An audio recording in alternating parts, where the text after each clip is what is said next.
Hello दोस्तों, आप सबका स्वागत है एक बार फिर से एस्ट्रो गुरु चैनल पर। मैं आप सभी के लिए लेकर आया हूं आज एक नया सेशन और आज रीडिंग करने वाला हूं आठवीं देवी यानी नवरात्र में माता के 9 रूपों में से 8वें स्वरूप माता महागौरी के लिए।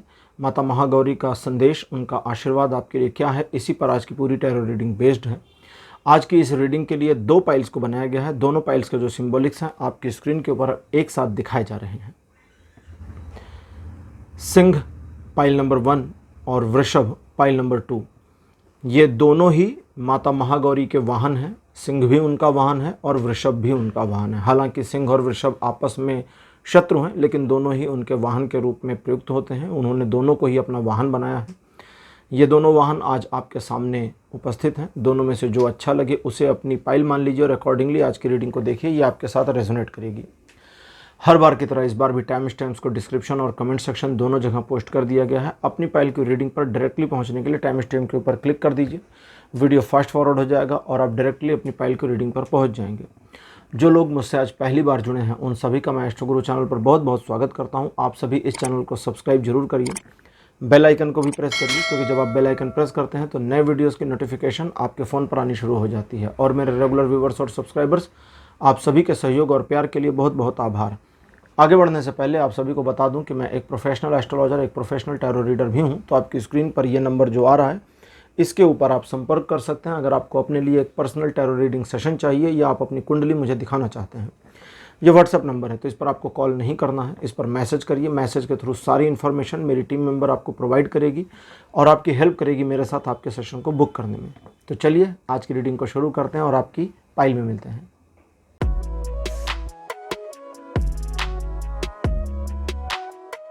हेलो पाइल नंबर 1, आप सबका स्वागत है आपकी रीडिंग में। आपने सिंह को चुना था पाइल नंबर 1 के स्वरूप में।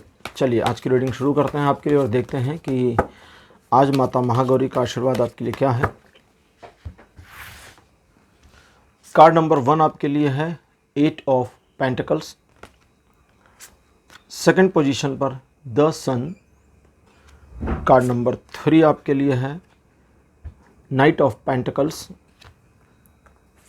फोर्थ पोजीशन पर आपके लिए है द डेविल और अंतिम कार्ड आपके लिए है 7 ऑफ कप्स। पाइल नंबर 1 आपके जीवन से जुड़े महत्वपूर्ण घटनाक्रम, जिसमें आपने चीज़ों को बहुत कुछ सुधारने की कोशिश की, बहुत कुछ अचीव किया, बहुत कुछ बनाया, बहुत कुछ मेंटेन किया, सब कुछ किया और उसके बावजूद दूसरों से आपको सुनने को मिल गया कि भाई आपने क्या खास काम किया है, कुछ खास तो आपने किया नहीं। तो ये जो दर्द है, ये जो दुख आपके जीवन में आ जाता है, मल्टीपल टाइम इसने आपको उन सिचुएशन से अपने आप को दूर करने को एक तरह से कहें तो प्रेरणा दी, लेकिन आप दूर नहीं कर पा रहे हैं अपने भावावेश के कारण, अपने लगाव, अपने जुड़ाव के कारण। ऐसा नहीं है कि आपके जीवन में यश की कमी थी, लेकिन ऐसा भी नहीं है कि अपयश की कमी है। तो दोनों चीज़ें साइमल्टेनियसली चल रही हैं। आप अच्छा काम करें, बुरा काम करें, दोनों में ही आपको कुछ ना कुछ कई बार और अक्सर ही सुनने को मिल जाता रहा है। हालांकि अगर थोड़ा और पीछे जाएं तो आपने अपनी मेहनत, अपनी प्रतिभा से बहुत कुछ जीवन में अर्जित किया, बहुत कुछ जीवन में बनाया। अब यहाँ से जब हम आगे चलते हैं तो देखते हैं कि वर्तमान परिस्थिति में आप अपने आप को एक ऐसी पोजीशन पर रख लिए हो जहाँ आपको समझ में नहीं आ रहा कि मैं इस दिशा में जाऊँ या उस दिशा में। तो ये एक जो दुविधा की दिशा है, एक दुविधा की दशा है, ये दशा आपके जीवन को परेशान कर रही है, आपको भी मथ रही है मानसिक तौर पर, और भविष्य की आपकी योजनाओं के ऊपर लगातार पानी फेरती जा रही है। तो सबसे पहली चीज़ तो यहाँ आपको कोई पैनिक डिसीज़न नहीं लेना, घबराहट, जल्दबाजी की ज़रूरत नहीं है। आपको सिर्फ इतना करना है कि इन चीज़ों में टाइम लग रहा है, लगने दीजिए। सिचुएशन नकारात्मक आप जितनी महसूस करते हैं ये उतनी नकारात्मक नहीं है, लेकिन आपकी फीलिंग में काफ़ी निगेटिविटी आ सकती है और इस वजह से आपको इस बात का ध्यान रखना चाहिए कि जो निगेटिविटी आप फील कर जाते हैं वो परिलक्षित ना हो, शो आउट ना हो जाए, दूसरों को दिखाई ना दे, क्योंकि उसकी वजह से लोग आपके बारे में निगेटिव परसेप्शन बनाएंगे जो आप बिल्कुल भी नहीं चाहते। आपके जीवन में आप धोखा खा चुके हैं अपने से बड़ी उम्र के किसी पर्सन से, जिसकी एज और आपकी एज में गैप 5 से 15 साल का रहा होगा मिनिमम। और उनके द्वारा धोखा मिलने के बावजूद, उनके द्वारा सिचुएशन को उनके ही फेवर में बताना और उनको एक तरह से ये दिखाना कि इसमें गलतियां आपकी रही हैं, तो कुल मिलाकर आपको डिमोरलाइज करते हैं, आपको डिमोटिवेट भी कर देते हैं और आपकी डिसरिस्पेक्ट तो करने की कोशिशें लगातार चल ही रही थीं, जो कि कुछ मामलों में अभी भी चल रही हैं। यहाँ से ओवरकम किया जा सकता है, यहाँ से आगे निकला जा सकता है और यहाँ से एक ऐसी बेहतर स्थिति को प्राप्त किया जा सकता है जहाँ पीछे मुड़कर देखने की ज़रूरत ना हो। लेकिन उस परिस्थिति और उस स्थिति को प्राप्त करने के लिए आपको सबसे पहले अपने व्यक्तित्व में थोड़ा सा एक परिवर्तन, छोटा सा एक परिवर्तन करना होगा और वो परिवर्तन ये होगा कि आप हर व्यक्ति के साथ अपने आप को इमोशनली कनेक्ट नहीं करेंगे। सभी के साथ मत जुड़ जाइए इमोशनली। कुछ मामलों में थोड़ा सा पर्सनल अपने आप में बने रहिए। दूसरे के जीवन में जो भी दुख, अच्छाइयाँ, खुशियाँ हैं, उनके साथ इमोशनली कनेक्ट कम होइए। जब ये कनेक्टिविटी आप कम कर देते हैं तो आपको अंदर से बहुत लाइट फील होगा। अगर आप कम कर पाए तो आपको 10-15 दिन में बहुत हल्का महसूस होने लगेगा और उनके कर्मों और कर्तव्यों के आउटपुट यानी रिजल्ट्स के बेसिस पर आपका कोई कर्म नहीं बनता, तो अपने में गिल्ट नहीं लेनी है। और साथ ही साथ इस चीज़ का भी ध्यान रखना है कि भविष्य के प्रति आपकी जो आतुरता है, भविष्य के प्रति आपकी जो एक ललक है, एक चाह है कि मुझे ये मिले, वो मिले, या मैं ये चीज़ें अचीव करूं, ये है बहुत अच्छी। लेकिन समस्या ये है कि आप एक तरफ हैं, भविष्य दूसरी तरफ, बीच का पूरा कोई ब्रिज नहीं है, गायब है। उस ब्रिज को बनाइएगा नहीं तो भविष्य तक पहुंचिएगा नहीं। तो यहाँ माता कहती हैं कि आप अपने आप को यदि कर्मों में लगावें, और कैसे कर्मों में, फल रहित कर्मों में, जिसका फल आपको नहीं चाहिए, बस आप अपने कर्म को करिए। अगर आप एक स्टूडेंट हैं तो बस पढ़ाई को करिए। पढ़ाई से क्या मिलेगा, कितना मिलेगा, इसकी चिंता कहती हैं छोड़ दो। आप एक बिजनेसमैन हैं, बस अपने बिजनेस में अपना काम करिए। उससे कितना आउटपुट आ सकता है इसकी परवाह करनी बंद करें। तो जब आप अपने आप में थोड़ा सा स्थिर प्रज्ञ हो जाएंगे और इस तरह से खुद को मैनेज करेंगे तो बहुत कुछ आपके कंट्रोल में आता चला जाएगा और जो आप चाहते हैं, जो इमेजिन करते हैं, उन चीज़ों की प्राप्ति संभव है। आज की हमारी ओरेकल डेक है गॉडेस गाइडेंस। तो देखते हैं कि आज देवियाँ क्या आपके बारे में इंफॉर्मेशन दे रही हैं। इस डेक में, ये ओरेकल डेक है, इसमें अलग अलग धर्मों से जुड़ी हुई अलग अलग देवियाँ हैं। कार्ड नंबर 1 आपके लिए है कॉर्डेलिया। कार्ड नंबर 2 आपके लिए है वाइट तारा, इनको तो बहुत लोग जानते हैं। थर्ड नंबर, अब इनको तो सब जानते हैं, माता सरस्वती। Card number 4 ओनाग। और लास्ट में आपके लिए फ्रेया।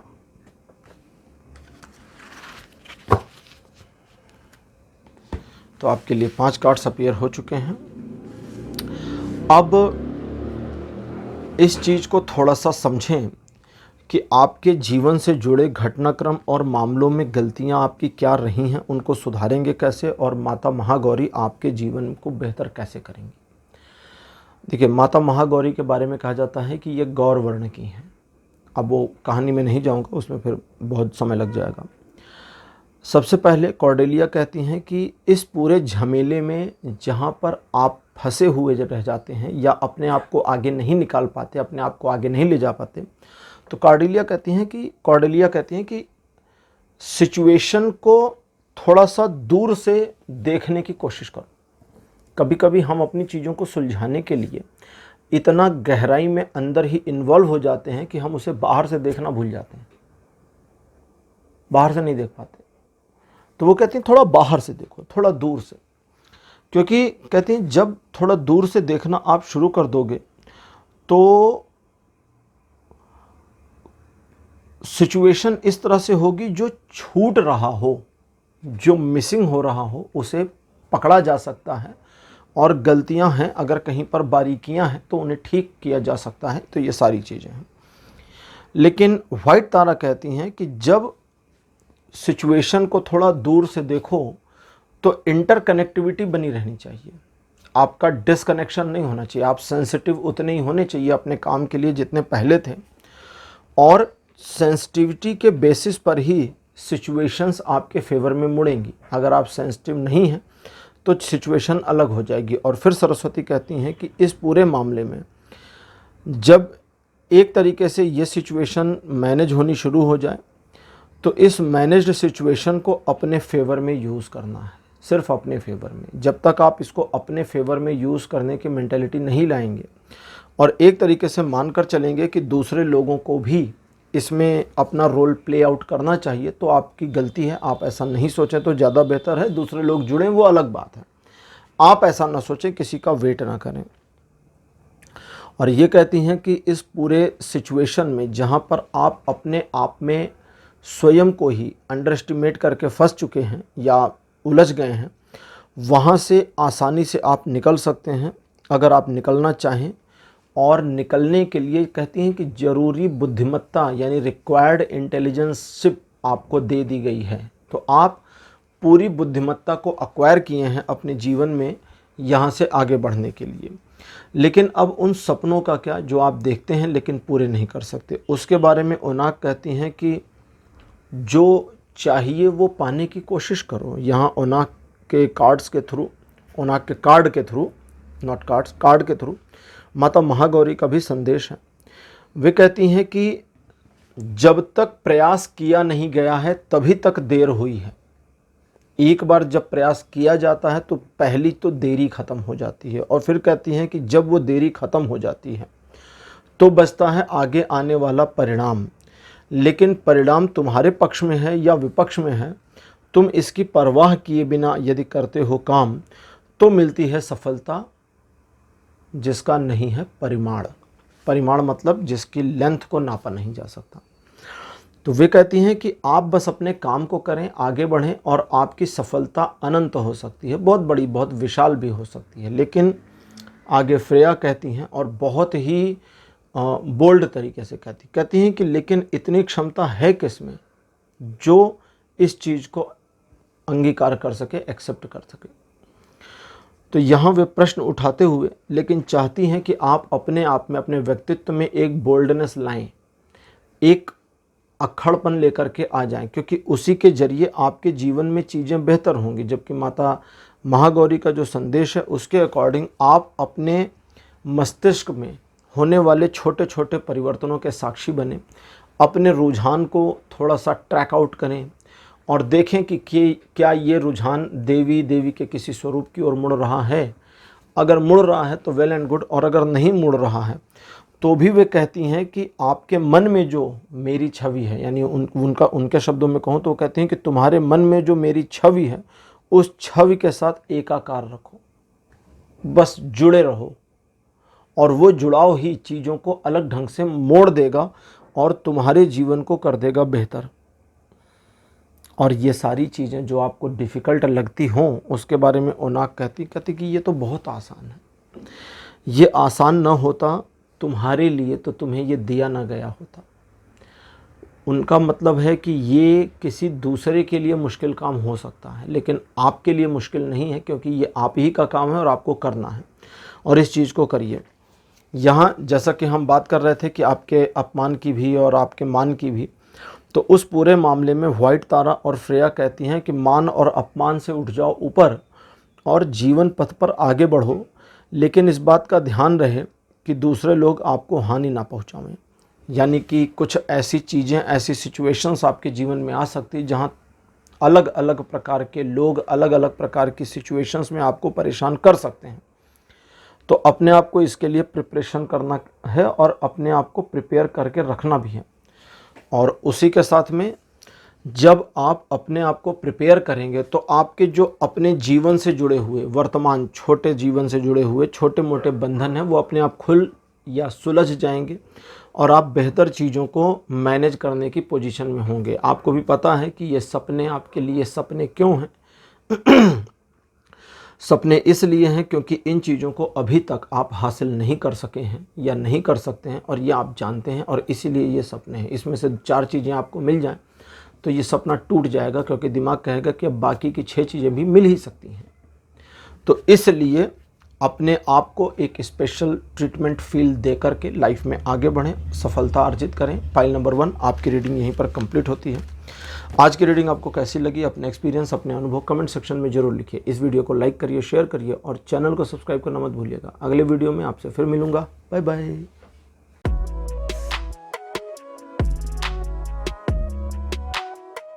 हेलो पाइल नंबर 2, आप सबका स्वागत है आपकी रीडिंग में। आपने वृषभ को चुना था एज अ पाइल सिंबॉलिक। मेरे बगल में वृषभ देव की फोटो लगा दी गई है। वृषभ देव मतलब वृषभ, जिनको हम देव भी कह सकते हैं। माता गौरी, माता महागौरी के ये वाहन हैं। तो चलिए रीडिंग शुरू करते हैं और देखते हैं आपके लिए क्या आता है। पाइल नंबर 2 आपके लिए कार्ड नंबर 1 है 5 ऑफ सोर्ड्स। सेकंड पोजीशन पर आपके लिए द मून। कार्ड नंबर 3 आपके लिए है 10 ऑफ वॉन्ड्स। फोर्थ पोजीशन पर पेज ऑफ वॉन्ड्स और अंतिम कार्ड आपके लिए है क्वीन ऑफ वॉन्ड्स। तो 5 कार्ड्स आपके लिए मौजूद। आपके जीवन में संघर्ष की स्थितियां कई बार आईं गईं, खत्म हुई, बनी और लगातार चलीं और आपने बहुत कुछ किया, लेकिन उसके बावजूद अपने आप को एक ऐसी पोजीशन और सिचुएशन में पाते हैं जहां आप कह सकते हैं कि भाई जहां से चले थे वहीं फिर पहुंच गए। और वहीं फिर पहुंच गए से मतलब, अब जैसे आपकी सोशल इमेज की बात करें तो ये मल्टीपल टाइम ऊपर नीचे हो चुकी है और आप अपनी इमेज को बनाने के बहुत सारे प्रयासों में सफल और विफल दोनों हुए हैं। आपने हालांकि अपनी जिम्मेदारियों का निर्वहन अच्छी तरह से किया, लेकिन इसके बावजूद आपके द्वारा किए गए कार्यों से, आपके जीवन की घटनाओं से, आपके सामने आने वाली परिस्थितियों के कारण आपके मन को सुकून, शांति नहीं मिला। और ये माइंड पीस जो आपको नहीं मिला, इसने आपके जीवन में एक ऐसा लैक, एक ऐसा खालीपन बनाकर रखा है जिससे ओवरकम करने की भरसक कोशिशें आप कर रहे हैं। 2-3 चीज़ें समझें जो आपको करनी चाहिए।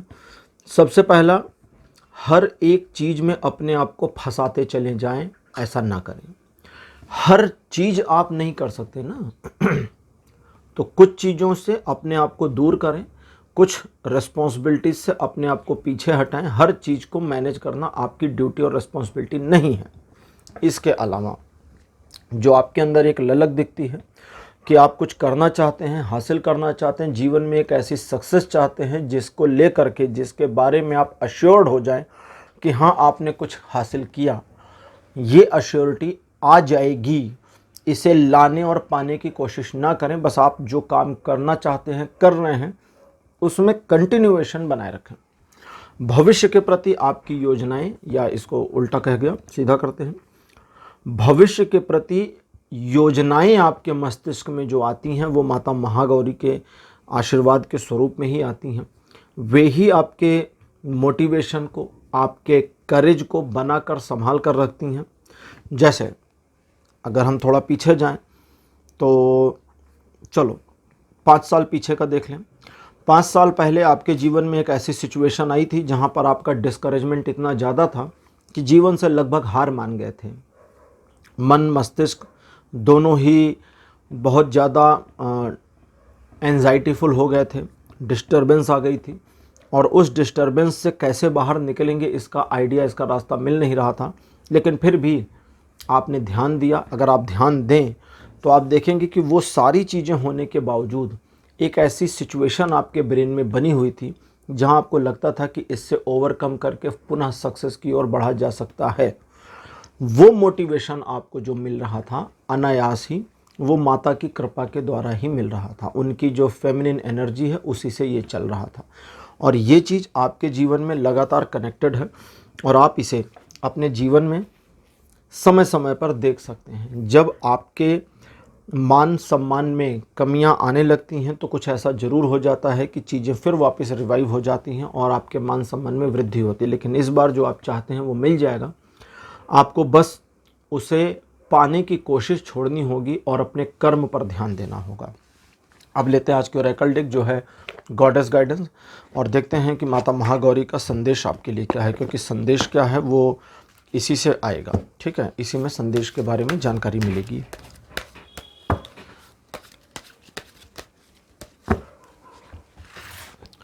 कार्ड नंबर 1 आपके लिए जो मेरे पास है ये है एबेंडिटा,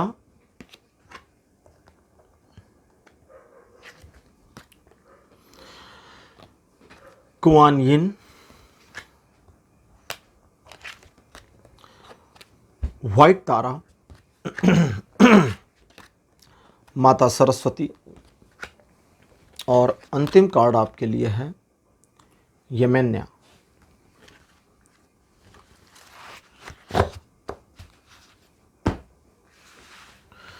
तो आपके लिए जो 5 कार्ड्स आए हैं इसके अकॉर्डिंग अब आप थोड़ा सा इस चीज़ को समझें कि आपको क्या करना है। सबसे पहले तो आपको ओवर सेंसिटिविटी से बचना है। जैसे अभी कहा ना कि बहुत ज़्यादा एडिशनल रिस्पॉन्सिबिलिटी से अपने आप को छुड़ाइए, हटाइए, क्योंकि जब सारी चीज़ें एक साथ गुथ जाती हैं तो फोकस नहीं बन पाता। आप हर नाव पर पैर रखकर आगे नहीं बढ़ सकते हैं, सारे काम नहीं कर सकते हैं।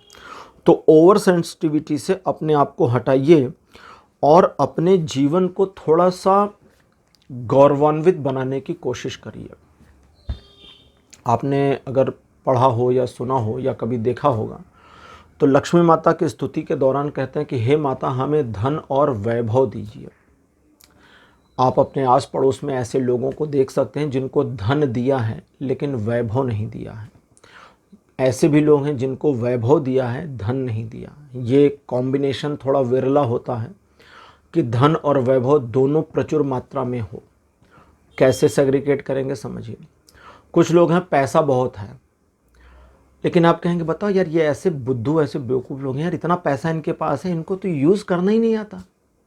अजीब से कपड़े पहन के घूमते रहते हैं, घर देख लो अजीब सा, खान पान देख लो अजीब सा, इनके घर चले जाओ तो समझ भी नहीं आता यार ये इतने अमीर आदमी होंगे, इतने अमीर लोग होंगे, पता ही नहीं चलता।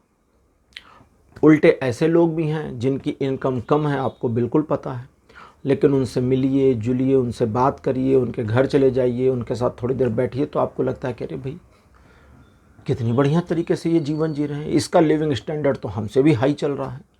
पैसा कम है लेकिन लिविंग ऑफ स्टैंडर्ड ऊपर चल रहा है। उसके घर चले जाइए तो लगता है अरे वाह कितना बढ़िया घर है, कहाँ आ गए, मन खुश हो गए। ये वैभव है, वैभव जो आपकी संपन्नता को दिखाता है। इसका आपके पास कितना धन है उससे लेना देना नहीं है। और कुछ लोगों को दोनों मिल जाता है, पैसा भी है और वैभव भी है। धन है तो उसको सही तरह से यूटिलाइज भी कर रहे हैं और दिखा भी रहे हैं। इसीलिए दीपावली पर लक्ष्मी माता के साथ साथ गणेश जी की पूजा की जाती है, क्योंकि ऐसे धन का क्या करिएगा जिसे खर्च करने की बुद्धि ना हो, फिर तो बेकार हो गया ना। आप एक पागल इंसान को करोड़ों रुपए दे दीजिए, वो सारे उड़ा देगा। एक समझदार को दे दीजिए, वो एक ऐसे काम में लगाएगा कि उस करोड़ों से अरबों बन सकते हैं, वो बढ़ेगा। तो इसलिए गणेश जी की पूजा की जाती है, क्योंकि गणेश जी बुद्धि देते हैं, लक्ष्मी माता धनदायी हैं, तो दोनों की पूजा की जाती है। अच्छा, बहुत सारे लोग कहते हैं कि गणेश और लक्ष्मी भाई बहन हैं आपस में। भाई बहन नहीं है, एक तरह से इनको अगर ध्यान दें तो ये माता और पुत्र की श्रेणी में आते हैं। गणेश जी माता पार्वती के पुत्र हैं और माता पार्वती भगवान शिव की पत्नी है और माता लक्ष्मी भगवान विष्णु की पत्नी है। तो चूँकि वे भगवान विष्णु की पत्नी है तो गणेश जी उनके पुत्र स्वरूप हुए, तो वे माता और पुत्र हैं। लेकिन दोनों अलग अलग चीज़ों के देवता हैं। वे धन की देवता हैं, वे बुद्धि के देवता हैं। इसलिए दीपावली में सम्यक रूप से दोनों की पूजा की जाती है। दोनों की पूजा करने से धन, संपत्ति, वैभव और बुद्धि की प्राप्ति होती है। बिना बुद्धि के धन, संपत्ति, वैभव इस्तेमाल नहीं कर पाएंगे। ठीक है। अब यहाँ पर एबेंडेंशिया कहती हैं कि आपके जीवन में जो चीज़ें आती हैं उनको अगर आप सही ढंग से यूटिलाइज नहीं कर पाते हैं, अगर आप सही ढंग से यूटिलाइज नहीं कर पाते और अपने आप को एक विक्टिम की तरह फील करते हैं कि भाई मेरे जीवन में तो चीज़ें सही नहीं हैं, तो फिर ये गलत है। कहती क्योंकि मैं तुम्हें वो देती जाती हूँ जो तुम्हारे जीवन को बेहतर करने के लिए चाहिए और तुम्हें मल्टीपल बार दिया गया है, लेकिन तुम उसे संभाल नहीं पाते। संभाल क्यों नहीं पाते? क्योंकि ओवर रिस्पॉन्सिबिलिटी के चक्कर में फंसे हैं। जितनी बार ओवर रिस्पॉन्सिबिलिटी के चक्कर में फंसेंगे हर चीज़ छूटेगी हाथ से। कुछ स्पेसिफिक रिस्पॉन्सिबिलिटीज़ होनी चाहिए। अगर स्पेसिफिक रिस्पॉन्सिबिलिटी नहीं होगी, इसीलिए देखिए ना, गवर्नमेंट जब बनती है तो एक प्राइम मिनिस्टर होता है और बहुत सारे मिनिस्टर्स होते हैं, हर लोग अलग अलग डिपार्टमेंट संभाल रहे होते हैं। स्कूल में देखिए अलग अलग विषयों के अलग अलग टीचर्स होते हैं। प्रिंसिपल सब कुछ नहीं पढ़ा सकते, प्रधानमंत्री सब कुछ नहीं संभाल सकते, आप भी सब कुछ नहीं संभाल सकते। तो कुछ चीज़ें दूसरों को संभालनी है, तो इसको समझें और मौका दें, वेट करें। यहाँ पर कुआन यिन कहते हैं कि वेट करो, रुको तो सही, देखो तो सही कि ये वाली चीज़, ये वाला मामला, ये मसला उससे संभलता है या नहीं।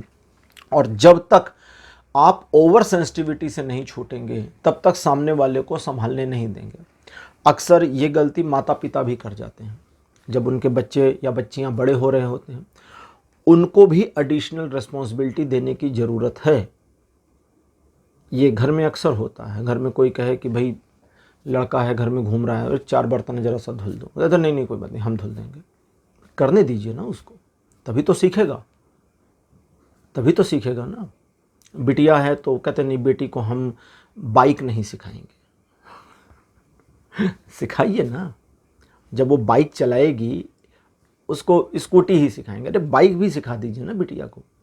जब वो बाइक चलाएगी तो उसका स्कूटी से ज़्यादा मोरल और कॉन्फिडेंस आ जाएगा, ज़्यादा कॉन्फिडेंट हो जाएगी, क्योंकि बाइक की फंक्शनैलिटी स्कूटी से ज़्यादा कॉम्प्लेक्स है।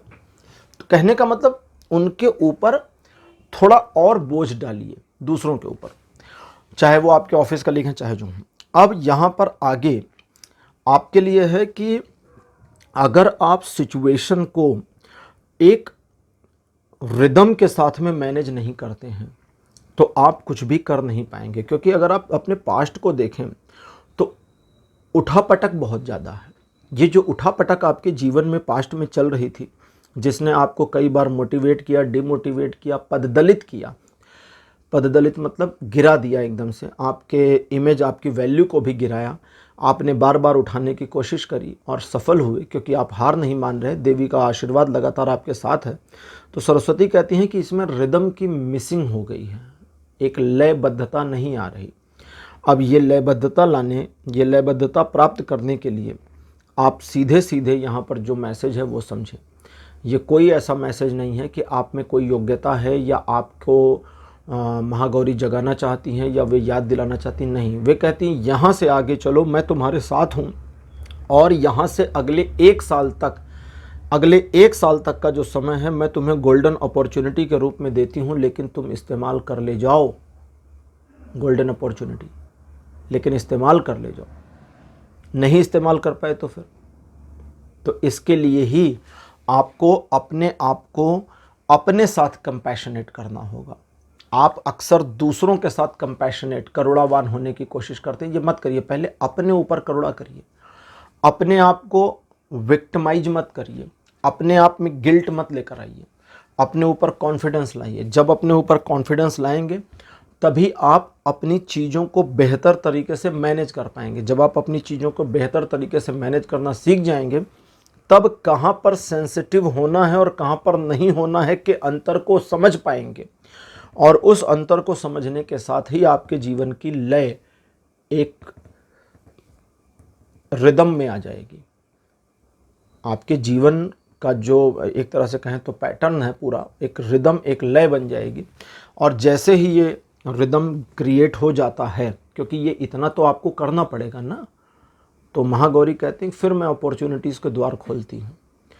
वो कहती फिर मैं अपॉर्चुनिटीज़ के द्वार खोलती हूँ और तुम्हारे लिए 1 साल गोल्डन अपॉर्चुनिटी के रूप में रहेंगे। सवाल ये है कि क्या तुम इस गोल्डन अपॉर्चुनिटी को इस्तेमाल करके अपने जीवन को उस बेहतर परिस्थिति में ले जा सकते हो जिस परिस्थिति में ले जाने का तुम सपना देखते हो।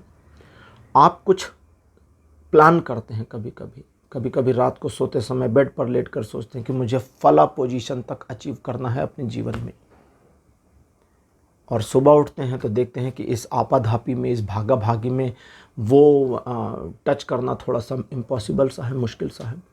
तो वे कहते हैं कि ये सब पॉसिबल है। अगला 1 साल आपके लिए बहुत बेहतर आने वाला है, पाइल नंबर 2। और इस तरह की अपॉर्चुनिटीज़ का आना लिटरली मान के चलिए कि बहुत रेयर होता है। तो डेट नोट कर लीजिए जब आप पहली बार इस रीडिंग को देख रहे हैं। यहाँ से 1 साल आपके लिए कई सारे परिवर्तनों को लेकर आने वाला है, कई सारी अपॉर्चुनिटीज़ को लेकर आने वाला है। देवी पर श्रद्धा बनाए रखें और उन अपॉर्चुनिटीज़ का सही समय पर इस्तेमाल कर लें, क्योंकि समय निकल जाने के बाद वो अपॉर्चुनिटीज़ यूज़लेस हो जाती हैं। और आप इस्तेमाल जितना कर पाएंगे अपने आप को उस पोजीशन में ले जाने में कामयाब हो जाएंगे जहां तक आप ले जाना चाहते थे। तो पाइल नंबर 2 आपकी रीडिंग यहीं क्लोज होती है। आज की रीडिंग आपको कैसी लगी, अपने एक्सपीरियंस, अपने अनुभव कमेंट सेक्शन में ज़रूर लिखिए। इस वीडियो को लाइक करिए, शेयर करिए और चैनल को सब्सक्राइब करना मत भूलिएगा। अगले वीडियो में आपसे फिर मिलूँगा। Bye bye.